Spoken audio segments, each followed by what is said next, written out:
जब हम जीवन की राह पर चलते हैं तो हर कदम पर हमारे सामने दो रास्ते आते हैं, एक कर्म का और दूसरा परिणाम की चिंता का। यही वह क्षण होता है जहां श्री कृष्ण का शाश्वत संदेश हमारे कानों में गूंजता है, कर्मण्येवाधिकारस्ते मा फलेषु कदाचन, अर्थात तेरा अधिकार केवल कर्म करने में है, फल में कभी नहीं।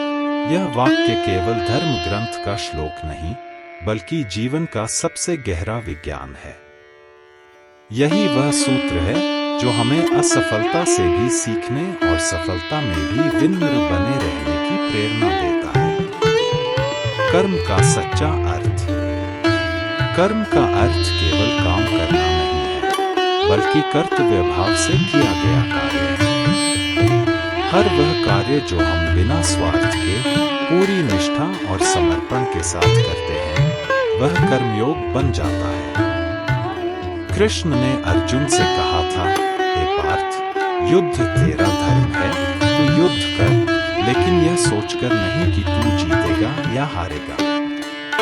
तेरे हाथ में केवल कर्म है, परिणाम मेरे हाथ में है। यह केवल अर्जुन की बात नहीं थी, यह हम सबके लिए एक संदेश था। आज के आधुनिक युग में हम सभी अर्जुन की स्थिति में हैं। हम भी किसी न किसी कुरुक्षेत्र में खड़े हैं। कोई अपने करियर के युद्ध में, कोई रिश्तों की लड़ाई में, कोई मानसिक शांति की खोज में। हर व्यक्ति किसी न किसी द्वंद्व से गुजर रहा है। क्या मैं सही कर रहा हूँ? क्या मेरा प्रयास सफल होगा? अगर मैं असफल हो गया तो क्या होगा?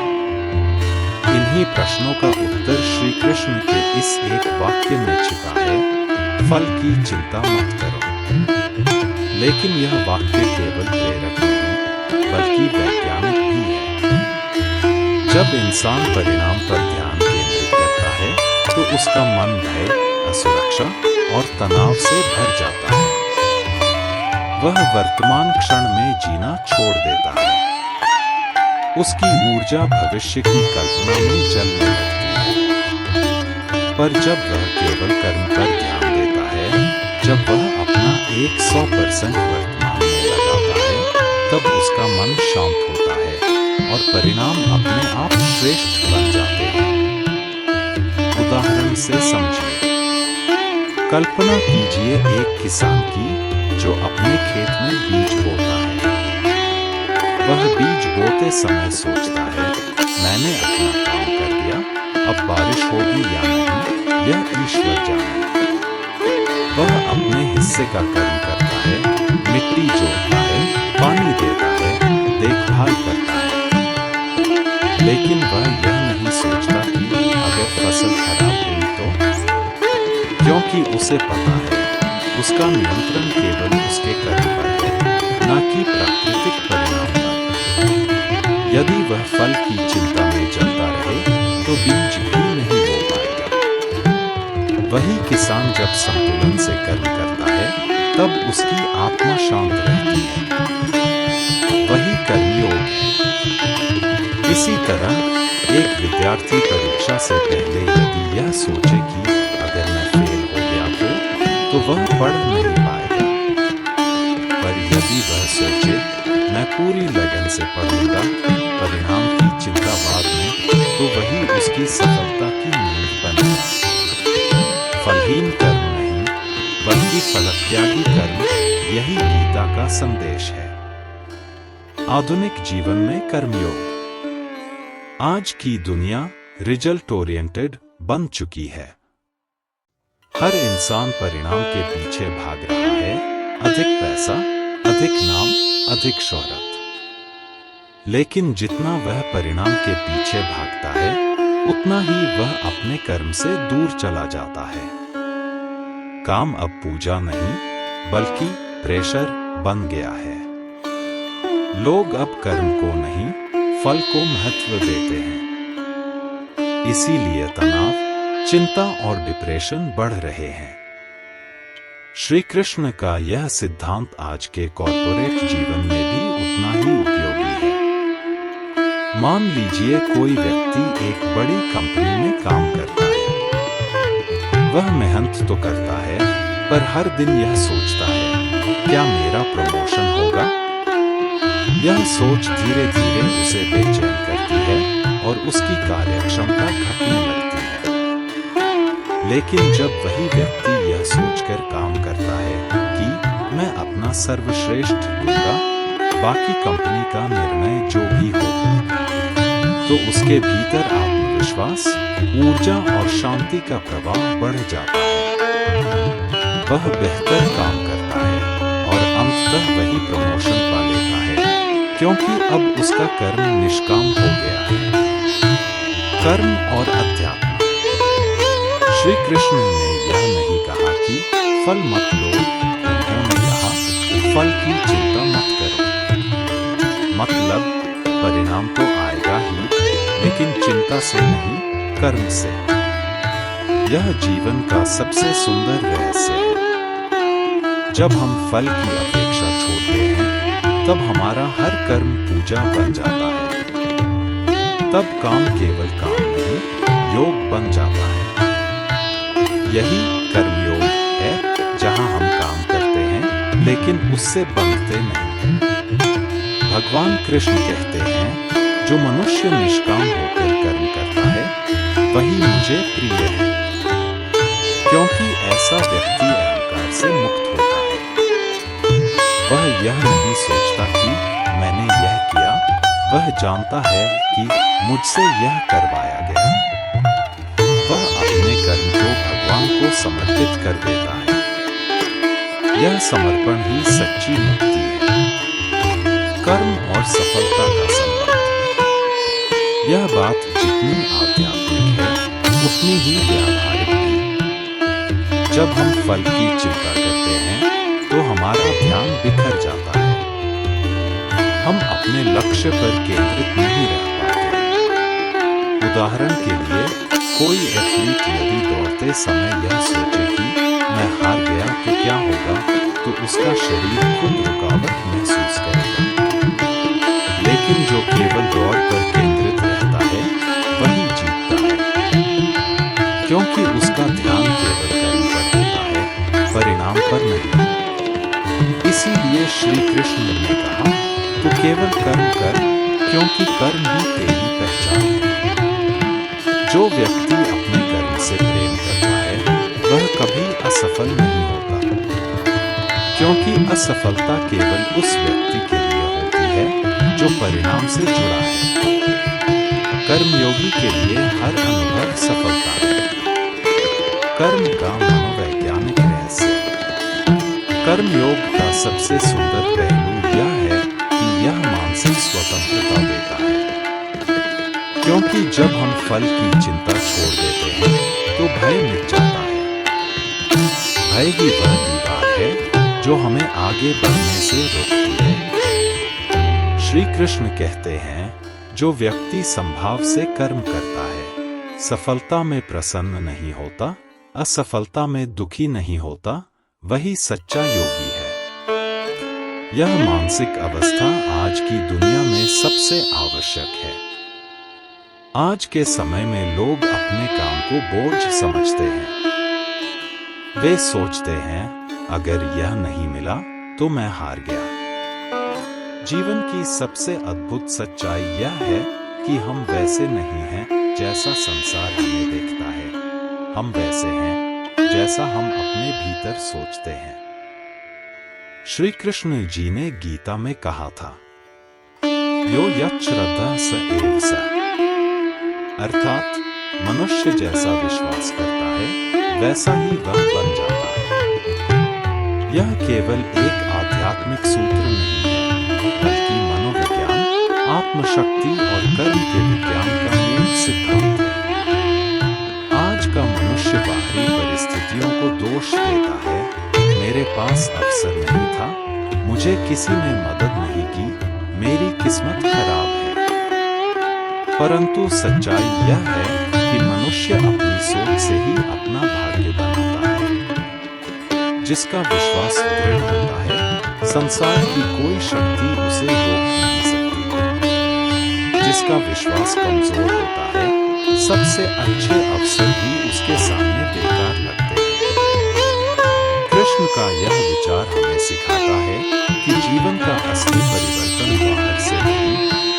से शुरू होता है। विश्वास का अर्थ। विश्वास का मतलब केवल ईश्वर में भरोसा नहीं, बल्कि स्वयं में भरोसा है। यह वह अदृश्य शक्ति है जो हमें कठिनाइयों में टिकाए रखती है। यह वही तत्व है जो कहता है, हाँ, मैं कर सकता हूँ। और यही भावना व्यक्ति को असंभव को संभव करने की शक्ति देती है।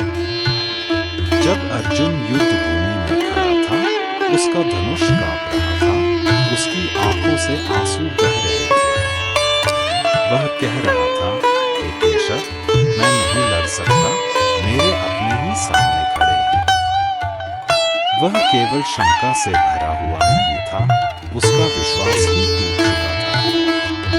तब श्री कृष्ण मुस्कुराए और बोले, हे पार्थ, तू अपने स्वभाव के विपरीत क्यों जा रहा है? उठ, अपने विश्वास को पहचान। और जब अर्जुन ने अपने भीतर के कृष्ण को, अपने भीतर के विश्वास को पहचाना, तब वह वही योद्धा बन गया जिसने धर्म की रक्षा के लिए पूरी दुनिया को हिला दिया। यही है विश्वास की शक्ति। विश्वास बनाम भय।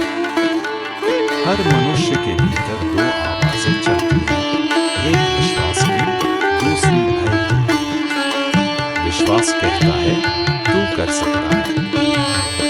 भय कहता है, क्या होगा अगर असफल हो गया? इन दोनों के बीच जो निर्णय हम लेते हैं, वही हमारी मृत्यु बनाता है।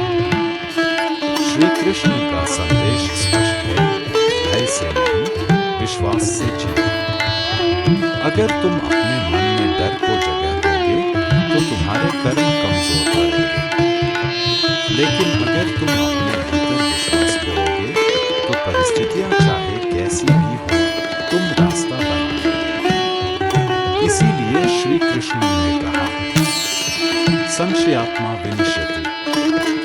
जो व्यक्ति संदेह में रहता है, वह न इस लोक का होता है, न परलोक का। संदेह आत्मा की सबसे बड़ी बीमारी है। विश्वास ही वह औषधि है जो उसे ठीक करती है। आधुनिक जीवन में विश्वास का महत्व।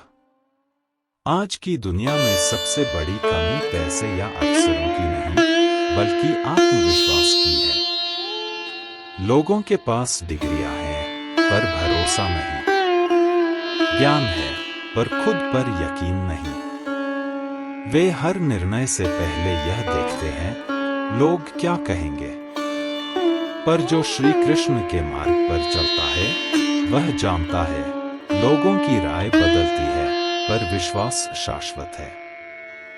आधुनिक मनोविज्ञान भी कहता है कि जो व्यक्ति अपने विचारों को सकारात्मक रखता है, उसका शरीर, मस्तिष्क और व्यवहार उसी दिशा में काम करने लगते हैं। यह लॉ ऑफ अट्रैक्शन नहीं, बल्कि कृष्ण का कर्म विश्वास सिद्धांत है। जैसा तुम सोचते हो, वैसा तुम्हारा मस्तिष्क, तुम्हारे कर्म और अंततः तुम्हारा भाग्य बन जाता है। उदाहरण के लिए, अगर कोई व्यक्ति हर दिन यह सोचता है कि मैं असफल हूँ, तो वह धीरे धीरे उसी रूप में ढल जाता है। उसका मस्तिष्क नए अवसरों को देखने की क्षमता खो देता है। लेकिन जो व्यक्ति हर सुबह यह कहता है, मैं सक्षम हूँ, मैं कर सकता हूँ, उसका मस्तिष्क नए समाधान ढूंढने लगता है। यह कोई जादू नहीं, यह आत्मविश्वास का विज्ञान है। विश्वास और कर्म का संबंध। श्री कृष्ण ने गीता में कहा, तेरा कर्म तेरे विश्वास का प्रतिबिंब है। अगर तेरे भीतर विश्वास नहीं है, तो तेरे कर्म आधे अधूरे होंगे। लेकिन अगर तेरा विश्वास प्रबल है, तो तुझे कोई नहीं रोक सकता। कृष्ण का संदेश यह नहीं कि केवल विश्वास रखो, बल्कि यह कि विश्वास के साथ कर्म करो। क्योंकि विश्वास बिना कर्म अंधा है, और कर्म बिना विश्वास निष्प्राण। जब तुम विश्वास के साथ काम करते हो, तो तुम्हारी ऊर्जा अलग होती है। उसे महसूस करते हैं। हर सफल व्यक्ति में यही समानता होती है, अटूट विश्वास। वह जानता है कि चाहे दुनिया हंसे, चाहे लोग आलोचना करें, उसे अपने मार्ग पर चलना है। एक प्रेरक कथा। महाभारत के बाद की एक कथा है। एक बार एक गरीब ब्राह्मण श्री कृष्ण के पास आया। उसने कहा, हे वासुदेव, मैं बहुत गरीब हूँ, कृपा कर मुझे धन दो। कृष्ण ने मुस्कुराकर कहा, जाओ, इस नदी के पार एक व्यापारी है, वह तुम्हारी मदद करेगा। ब्राह्मण वहां गया, लेकिन व्यापारी ने कहा, मेरे पास देने को कुछ नहीं। वह निराश होकर लौट आया। कृष्ण ने फिर कहा, फिर से जाओ, इस बार विश्वास लेकर जाओ। ब्राह्मण फिर गया। जीवन के हर क्षण में, हर मोड़ पर, जब हम किसी कठिनाई, हानि या अन्याय का सामना करते हैं, तब यह वाक्य हमारे लिए एक दीपक बन सकता है। जो हुआ वह अच्छा हुआ, जो हो रहा है वह अच्छा हो रहा है, और जो होगा वह भी अच्छा ही होगा। यह केवल एक शांत वाक्य नहीं है, बल्कि जीवन को देखने की एक नई दृष्टि है। यह वाक्य सिखाता है कि जब इंसान परिणामों, दुखों और परिस्थितियों से ऊपर उठकर ईश्वर की योजना पर विश्वास करना सीख लेता है, तब उसका हर दिन आनंद, शांति और संतुलन से भर जाता है। श्री कृष्ण जी ने यह भाव अर्जुन को तब समझाया था जब अर्जुन युद्ध भूमि में खड़ा होकर यह सोच रहा था, मैं अपने ही लोगों को क्यों मारूं? कृष्ण मुस्कुराए और बोले, पार्थ, तू केवल साधन है, कर्ता नहीं। जो घट रहा है वह तेरी नहीं, मेरी योजना का हिस्सा है। तू केवल अपना धर्म निभा। यही इस वचन का सार है कि जो घट रहा है वह हमेशा किसी गहरे उद्देश्य से घट रहा है। जीवन में स्वीकार करने की कला। मनुष्य की सबसे बड़ी समस्या यह नहीं कि जीवन कठिन है, बल्कि यह कि वह जीवन को जैसा है वैसा स्वीकार नहीं कर पाता। हम हर चीज को अपने हिसाब से चाहते हैं। यह ऐसा क्यों हुआ? मेरे साथ ही क्यों? काश यह न होता। यही प्रश्न हमें दुखी करते हैं। पर जब हम जीवन की घटनाओं को स्वीकार करना सीख लेते हैं, तब हम अपने दुख से ऊपर उठ जाते हैं। कृष्ण सिखाते हैं, स्वीकार करना हारना नहीं, बल्कि परम शांति का द्वार है। क्योंकि जब हम स्वीकार करते हैं, तो हमारे भीतर का विरोध समाप्त हो जाता है। और जब विरोध समाप्त होता है, तब मन शांति में उतरता है। वही शांति ईश्वर से मिलने का मार्ग बनती है। उदाहरण के लिए, अगर किसी व्यक्ति की नौकरी चली जाती है, तो वह सोचता है, मेरे साथ बहुत बुरा हुआ। वह निराश हो जाता है। पर कुछ महीनों बाद वही व्यक्ति शायद एक नई राह पर चलता है, अपनी असली क्षमता पहचानता है और कहता है, काश वह नौकरी न गई होती, तो मैं कभी यह नहीं समझ पाता कि मैं क्या कर सकता हूँ। यही जीवन का रहस्य है। जो आज बुरा लगता है, वह कल अच्छा साबित हो सकता है।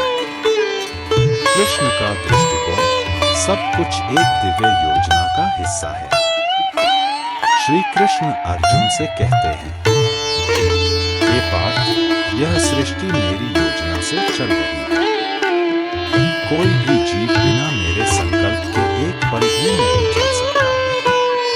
इसका अर्थ है कि हमारे जीवन की हर घटना, चाहे वह सुख हो या दुख, एक बड़े चित्र का हिस्सा है, जिसे हम सीमित दृष्टि से नहीं देख पाते। हम केवल एक पन्ना देख रहे हैं, जबकि भगवान पूरी किताब देख रहे हैं। जो आज हमें बुरा लग रहा है, वाले अच्छे के लिए जरूरी था। जैसे बीज के लिए मिट्टी में दबना दर्दनाक होता है, पर वही दर्द उसका जन्म बन जाता है। जैसे शिशु के जन्म से पहले मां को पीड़ा होती है, पर वही पीड़ा जीवन की नई शुरुआत होती है। वैसे ही जीवन में जब हम गिरते हैं, टूटते हैं, तब ईश्वर हमारे भीतर नई शक्ति का जन्म कर रहे होते हैं। कृष्ण कहते हैं, हर घटना एक शिक्षा है, हर हानि एक दिशा है, हर विराम एक संदेश है। इसलिए जो हुआ वह भी अच्छा ही था, क्योंकि उसने हमें कुछ सिखाया। जो हो रहा है वह भी अच्छा है, क्योंकि यह हमें मजबूत बना रहा है। और जो होगा वह भी अच्छा होगा, क्योंकि वह हमें हमारे उद्देश्य के और करीब ले जाएगा। अच्छा का असली अर्थ। हम अच्छा शब्द को गलत समझते हैं। हम सोचते हैं अच्छा मतलब सुख, सफलता और सुविधा। पर कृष्ण के अनुसार अच्छा वह है जो हमारे विकास में मदद करे, चाहे वह सुखद हो या दुखद। कभी कभी भगवान हमें उस राह पर ले जाते हैं जो हमें कठिन लगती है, लेकिन वही राह हमें ऊंचाई तक पहुंचाती है। जैसे किसी बच्चे को जब सुई लगती है तो उसे बुरा लगता है, पर माता पिता जानते हैं कि वही टीका उसकी रक्षा करेगा। वैसे ही जब जीवन हमें चोट देता है, तब वह हमें भीतर से मजबूत बना रहा होता है। यह समझना ही जो हुआ वह अच्छा हुआ का सच्चा अर्थ है। आधुनिक दृष्टिकोण से यह सिद्धांत आज के समय में जब हर व्यक्ति परिणामों को नियंत्रित करना चाहता है, यह सिद्धांत हमें मानसिक स्वतंत्रता देता है। हम हर चीज की योजना बनाते हैं, और जब वह हमारी योजना के अनुसार नहीं होती तो हम टूट जाते हैं। पर श्री कृष्ण कहते हैं, तू अपनी योजना बना सकता है, पर अंतिम योजना ईश्वर की है। जब हम यह स्वीकार कर लेते हैं कि ईश्वर की योजना हमसे श्रेष्ठ है, तो हमें चिंता नहीं रहती। हम अपने कर्म में पूरी ऊर्जा लगा सकते हैं, क्योंकि हमें पता है जो परिणाम आएगा वह सर्वोत्तम होगा। यह सोच हमें चिंता, ईर्ष्या और पछतावे से मुक्त करती है, क्योंकि अब हम यह नहीं सोचते कि काश ऐसा होता, बल्कि यह सोचते हैं शायद यह इसलिए हुआ कि कुछ बेहतर आने वाला है। कहानी से समझें। एक बार एक राजा का सेवक उसका घोड़ा सजा रहा था। घोड़ा अचानक लात मार देता है और सेवक की एक उंगली कट जाती है। राजा दुखी हो जाता है, पर सेवक मुस्कुराकर कहता है, जो हुआ वह अच्छा हुआ। राजा क्रोधित होता है, तेरी उंगली कटी है और तू कह रहा है अच्छा हुआ। सेवक शांत रहता है। कुछ दिनों बाद राजा जंगल में शिकार पर जाता है। वहां डाकू उसे पकड़ लेते हैं और बलि के लिए तैयार करते हैं। पर जैसे ही वे देखते हैं कि राजा की एक उंगली नहीं है, वे कहते हैं, यह अपूर्ण शरीर वाला है, बलि योग्य नहीं। राजा को छोड़ देते हैं। जब अर्जुन युद्ध भूमि में खड़ा था, उसकी आत्मा भय, मोह और असमंजस से घिरी हुई थी। उसके सामने अपने ही गुरु, अपने बंधु बांधव खड़े थे और वह सोच रहा था, क्या मैं इनसे युद्ध करूं? तब श्री कृष्ण ने मुस्कुराते हुए कहा, कर्मण्येवाधिकारस्ते मा फलेषु कदाचन। अर्थात तुम्हारा अधिकार केवल कर्म करने में है, उसके फल में कभी नहीं। यह वाक्य न केवल उस युग का सत्य था, बल्कि आज के युग का भी शाश्वत मार्गदर्शन है। क्योंकि हर युग में मनुष्य फल की चिंता में इतना उलझ जाता है कि कर्म की पवित्रता खो देता है। आज के आधुनिक युग में भी यही समस्या है।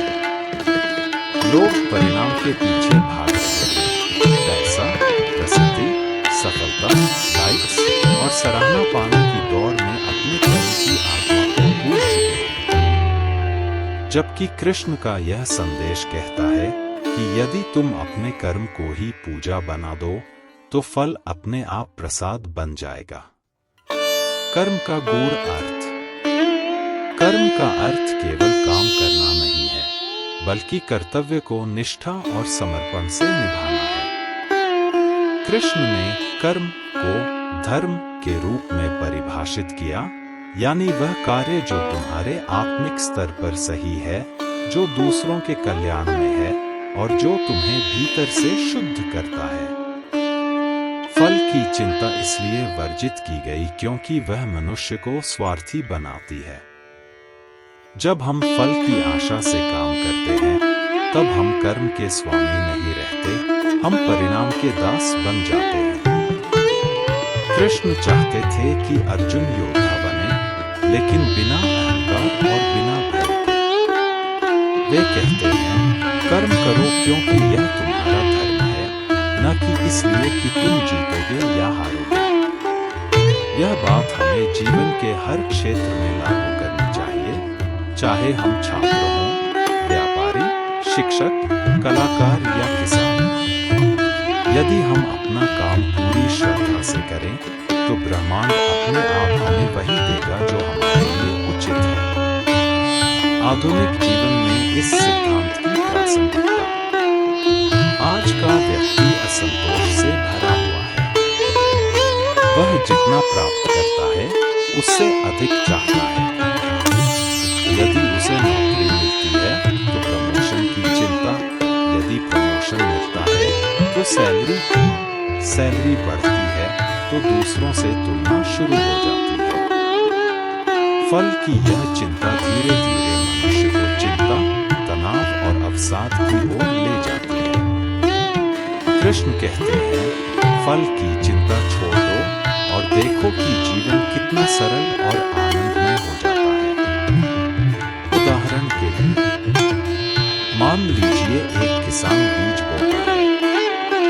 वह यह सोचकर नहीं बोता कि कल ही फल आ जाएगा।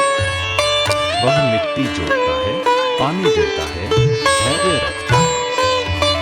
कभी बारिश होती है, कभी सूखा, लेकिन उसका कर्म जारी रहता है। अंततः जब समय आता है तो प्रकृति उसे उसका उचित फल देती है। यदि वह फल की चिंता में ही डूब जाए तो वह शायद बोएगा ही नहीं। वैसे ही एक विद्यार्थी को भी यह नहीं सोचना चाहिए कि परीक्षा में कितना नंबर आएगा, बल्कि उसे यह देखना चाहिए कि उसने कितना सीखा, कितना समझा और कितना निखरा। जब वह सीखने पर ध्यान देगा तो अंक अपने आप अच्छे आएंगे। मनोवैज्ञानिक दृष्टि से फल की चिंता कैसे मन को कमजोर बनाती है। जब हम किसी काम का परिणाम सोचते हैं तो हमारा ध्यान वर्तमान से हट जाता है। हम कल्पना में जीने लगते हैं, अगर ऐसा हुआ तो मैं खुश रहूंगा, अगर नहीं हुआ तो दुखी। इससे हमारा मन दो टुकड़ों में बंट जाता है, एक वर्तमान में और एक भविष्य में। कृष्ण का उपदेश हमें वर्तमान क्षण में पूरी तरह उपस्थित रहना सिखाता है। फल की चिंता को छोड़ने का अर्थ यह नहीं कि परिणाम अप्रासंगिक है, बल्कि यह है कि हम परिणाम को नियंत्रित नहीं कर सकते, केवल कर्म को कर सकते हैं। यह मनोवैज्ञानिक दृष्टि से लेट गो की सबसे सशक्त शिक्षा है, क्योंकि जब हम हर चीज को नियंत्रित करने की कोशिश करते हैं तो तनाव जन्म लेता है। लेकिन जब हम उसे छोड़ देते हैं और केवल अपना सर्वश्रेष्ठ देते हैं, तब मन शांत रहता है और परिणाम भी बेहतर आता है। कर्मयोग का रहस्य। कृष्ण ने गीता में कर्मयोग की स्थापना की। योग कर्मसु कौशलम, अर्थात योग का अर्थ है कर्म में कुशलता। इसका मतलब यह नहीं कि केवल शारीरिक रूप से कुशल बनो, बल्कि मानसिक रूप से संतुलित रहो। कर्मयोगी वह है जो कर्म में आनंद ढूंढता है, जिसे काम बोझ नहीं बल्कि उपासना लगता है। जब कर्म पूजा बन जाए तो फल अपने आप मिल जाता है। जैसे एक दीपक को जलाने के लिए आप केवल बाती और तेल तैयार करते हैं, प्रकाश अपने आप उत्पन्न हो जाता है। वैसे ही जब हम निस्वार्थ भाव से कर्म करते हैं तो सफलता अपने आप आती है। कहानी एक माली और उसका बाग। एक बार एक माली था जो रोज बाग में पौधों को पानी देता था। वह हर सुबह सूरज उगने से पहले उठता, मिट्टी में अपने हाथ गंदे करता, पौधों से बातें करता और उन्हें प्रेम से सींचता। गांव के लोग हंसते थे, अरे तू इतना मेहनत क्यों करता है, तू तो बस एक माली है। लेकिन वह माली मुस्कुराकर कहता, मैं माली नहीं, भगवान का सेवक हूं। यह बाग मेरा मंदिर है। सालों बाद वही बाग पूरे गांव की शान बन गया। लोग दूर दूर से उसके फूलों को देखने आते। एक दिन किसी ने पूछा, तुम्हें क्या मिला इस मेहनत का फल? माली बोला, शांति, संतोष। और यह श्री कृष्ण के इस विचार में मानव मन की संपूर्ण गहराई छिपी है। उन्होंने कहा, श्रद्धावान रखते ज्ञान। अर्थात जिस व्यक्ति के भीतर विश्वास होता है वह ज्ञान को प्राप्त कर सकता है। यह विचार हमें यह समझाता है कि मनुष्य का निर्माण बाहरी परिस्थितियों से नहीं बल्कि उसके अपने विश्वासों से होता है। आज का इंसान अक्सर कहता है, मेरे पास साधन नहीं है, परिस्थितियां मेरे खिलाफ हैं, किस्मत साथ नहीं देती। पर कृष्ण का संदेश स्पष्ट है, किस्मत और परिस्थिति नहीं, तुम्हारा विश्वास ही तुम्हारा भाग्य बनाता है। जिस व्यक्ति का विश्वास अटूट होता है वह असंभव को संभव बना देता है, और जिसका विश्वास डगमगाता है वह सरल रास्ते में भी ठोकरें खाता है। विश्वास की परिभाषा क्या है? यह अदृश्य शक्ति। विश्वास कोई सामान्य भावना नहीं, यह वह अंतर्यामी ऊर्जा है जो हमारे विचारों, कर्मों और भविष्य को आकार देती है। कृष्ण ने कहा, यत् श्रद्धा ततो भवति। मनुष्य वैसा ही बनता है जैसा वह विश्वास करता है। यदि कोई सोचता है कि वह असफल है तो उसका हर निर्णय उसी दिशा में जाएगा। यदि वह मानता है कि वह विजेता है तो दुनिया की हर चुनौती भी उसके साहस के आगे झुक जाती है। यह विश्वास ही है जो छोटे साधनों वाले को भी बड़ा बना देता है। भगवान श्री कृष्ण अर्जुन को केवल युद्ध लड़ना नहीं सिखा रहे थे, वे उसे यह सिखा रहे थे कि पहले अपने भीतर यह विश्वास पैदा करो कि तुम सही हो, तुम धर्म के मार्ग पर हो और तुम्हारा कर्म ही तुम्हारी विजय है। जब अर्जुन के भीतर यह विश्वास जागा तब उसने महाभारत जीत ली। आधुनिक युग में विश्वास की शक्ति। आज का मनुष्य ज्ञान से भरपूर है, हर जानकारी उसकी उंगलियों पर है, परंतु विश्वास की कमी ने उसे खोखला बना दिया है। लोग सब कुछ जानते हैं पर खुद पर भरोसा नहीं करते। वे सपने देखते हैं पर उन्हें पूरा करने का साहस नहीं करते। कृष्ण का यह विचार आज के मनोविज्ञान के सेल्फ बिलीफ थ्योरी से भी मेल खाता है। आधुनिक वैज्ञानिक कहते हैं, Your subconscious mind always acts according to your dominant belief। यानी आपका अवचेतन मन वही बनाता है जिस पर आप सबसे ज्यादा विश्वास करते हैं। यदि आप मानते हैं कि आप कर सकते हैं, तो आपका मस्तिष्क उसी दिशा में ऊर्जा उत्पन्न करता है। यदि आप सोचते हैं कि आप नहीं कर सकते, तो वह ऊर्जा नष्ट हो जाती है। यह वही कारण है कि कुछ लोग साधारण होते हुए भी महान कार्य कर जाते हैं और कुछ लोग साधन संपन्न होकर भी अधूरे रह जाते हैं। कृष्ण का संदेश है, विश्वास रखो, क्योंकि तुम वह आत्मा हो जो परमात्मा का अंश है। तुम्हारे भीतर अनंत शक्ति है। उदाहरण, श्री कृष्ण और सुदामा की कथा। एक बार सुदामा कृष्ण से मिलने द्वारका गए। उनके पास देने के लिए केवल मुट्ठी भर चावल थे, पर सुदामा के भीतर यह विश्वास था कि कृष्ण मेरे सखा हैं, वे मेरे प्रेम को पहचानेंगे। और सच में कृष्ण ने उन चावलों को इतने प्रेम से ग्रहण किया कि पूरा द्वारका प्रेम से भर उठा। सुदामा का यह विश्वास ही उसकी संपत्ति बन गया। वह न धनवान होकर गया, न निर्धन, वह संतोषवान बनकर लौटा।